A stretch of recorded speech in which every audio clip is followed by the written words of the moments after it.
Hi guys, it's Miss Robbins. I'm back with your remote learning reading for today. Today is 4/22 of 2020. Today we are going to be working on taking notes when we are reading a fiction story. Yesterday we learned that fiction means fake. So the information we are reading from the story cannot happen in real life. Today we are going to further that knowledge and we are going to take better notes. There are 6 steps to taking notes that we are going to do today. Step 1 is read the story. So we are going to read a story today. Step 2 is find your journal. Your journal can be any paper we have given you at school or just a notebook paper. I used this notebook right here. Step 3 is going to be writing down the title. So you're going to need to write down the title of the story we read. Step 4 is write the author's name. And we know that the author is the person that writes the words. We're going to need to write down their name. Step 5 is to write 2 important words. These are going to be words from the story that you find important. And the last step, step 6, is going to be draw a picture. Just like we did yesterday, we're going to draw a picture again today. The book I have chosen is called The Good Egg by Jory and Pete Oswald. So it's Jory John and Pete Oswald are our author and our illustrator. Let's go ahead and read. The Good Egg by Jory John.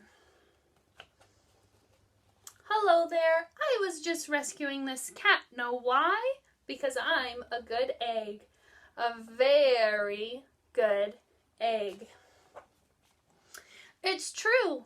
I do all kinds of good things, like I'll carry your groceries, I'll water your plants, I'll change your tires, and I'll paint your house. If you need any help whatsoever, I'm your egg.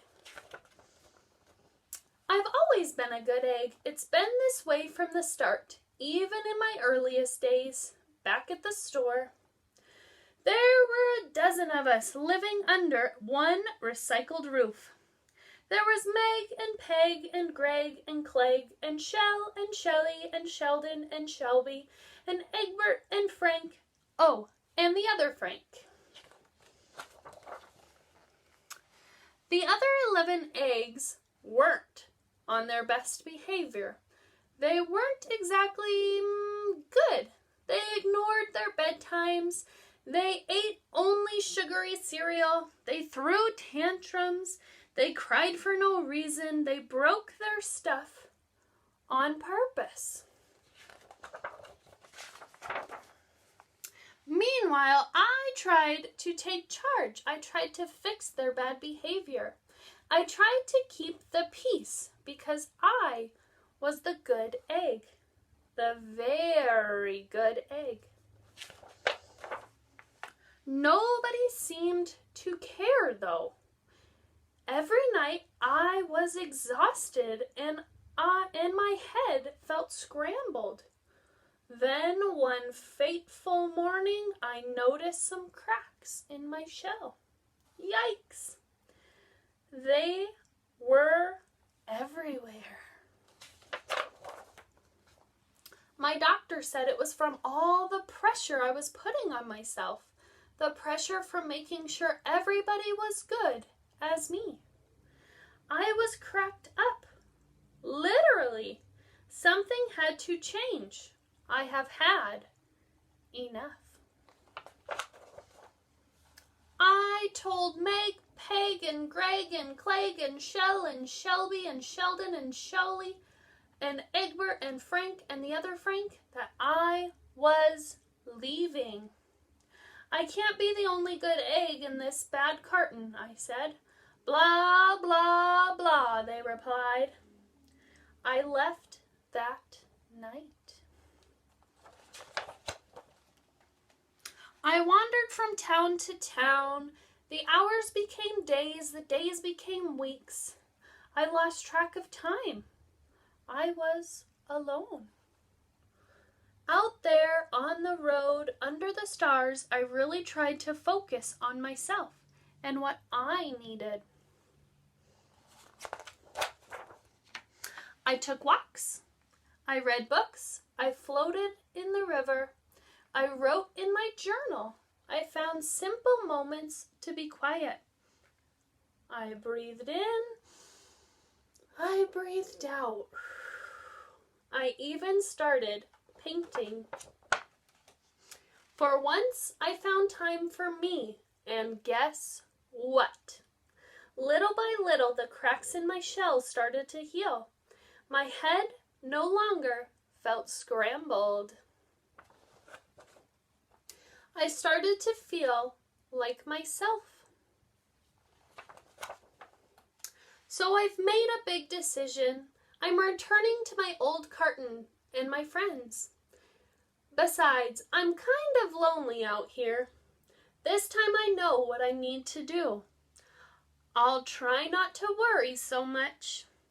I'll be good to my fellow eggs while also being good to myself. Here we go. Everybody missed me. I missed them too. Hello, Meg. Howdy, Peg. Hey, Greg. Greetings, Clegg. What's up, Shell? Hola, Shelby. Heyo, Sheldon. Hi, Shelly. Good day. Egbert, what's happening, Frank? Howdy do, other Frank?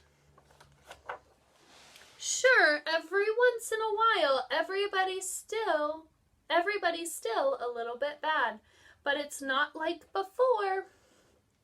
Here's what I realized. The other eggs aren't perfect, and I don't have to be either. I'm okay with that.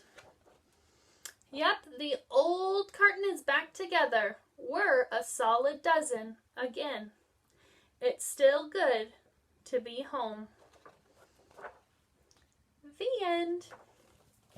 So we read a fiction story, so we did number 1, read the story. And step 2 was to find your journal. So go ahead and find a notebook, a piece of paper, your journal from school, it doesn't matter, and open up to a brand new page. Step 3 is going to be writing the title down. So you need to write the title. The title of our story is The Good Egg. Step 4 is to write the author's name. So the author of our story is Jory John and Pete Oswald. Step 5 is to write 2 important words. These are going to be words that you take from the story. They can be the same words as Miss Robbins, or they can be different words, whatever you find important from the story.